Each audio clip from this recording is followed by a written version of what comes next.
Јас бев повикан од жителите на Аба Семин како председател на урбаната заедница Семин ноември.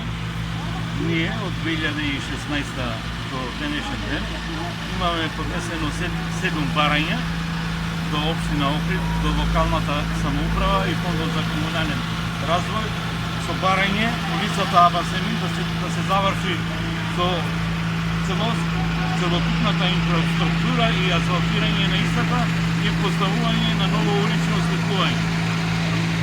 Денеска гледаме дека улицата само површински се реконструира, односно се креви горниот слој на асфалтот и се поставува нов, што не е никакво решение за понатак. Ова спрема нашето мислење и мислење на граѓаните на ова урбана заедница, мислиме дека е само прнење џабе пари.